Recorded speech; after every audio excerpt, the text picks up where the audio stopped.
Hi dears, ഞാൻ ഇന്ന് വന്നിരിക്കുന്നത് കറിവേപ്പില എങ്ങനെ കേടുകൂടാതെ സൂക്ഷിക്കാം എന്നുള്ള ഒരു വീഡിയോ ആയിട്ടാണ് കേട്ടോ. അപ്പോൾ ഞാനിപ്പോൾ കുറച്ച് കറിവേപ്പില എടുത്തിട്ടുണ്ട്. ഇത് നല്ല കഴുകി വൃത്തിയാക്കിയിട്ടുണ്ട്. അതിനുശേഷം ഒരു ന്യൂസ് പേപ്പർ എടുക്കണം. അതിലേക്ക് ഈ കറിവേപ്പില ഇങ്ങനെ അങ്ങോട്ട് വിരിച്ചിട്ട് കൊടുക്കണം. അതിനുശേഷം ഫാനും കൂടി ഓൺ ചെയ്ത് കഴിഞ്ഞ് കഴിഞ്ഞാൽ ഇതിൻ്റെ വെള്ളമയമെല്ലാം മാറിക്കിട്ടും കേട്ടോ. നല്ല ഒരു ശകലം പോലും വെള്ളം അതിൽ ഉണ്ടാവാൻ പാടില്ല. നല്ല ഡ്രൈ ആയിരിക്കണം, ഇല നല്ല ഡ്രൈ ആയി മാറണം. അപ്പോൾ ഒരു ശകലം പോലും വെള്ളമയം ഉണ്ടാകാൻ പാടില്ല. വെള്ളമയം ഉണ്ടായി കഴിഞ്ഞാൽ അത് ചീത്തയായി പോകും.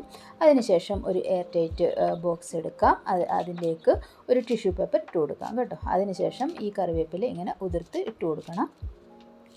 ഉതിർത്തെല്ലാം ഇട്ട് കൊടുത്തതിന് ശേഷം മേളിൽ കൂടി ഒരു ടിഷ്യൂ പേപ്പർ വെച്ച് കൊടുത്തിട്ട് നമുക്കിത് ഫ്രിഡ്ജിൽ സൂക്ഷിക്കാവുന്നതാണ് കേട്ടോ. 1 മാസം വരെയും ഈ കറിവേപ്പില ഒന്നും ആവില്ല കേട്ടോ, ചീത്തയാവില്ല.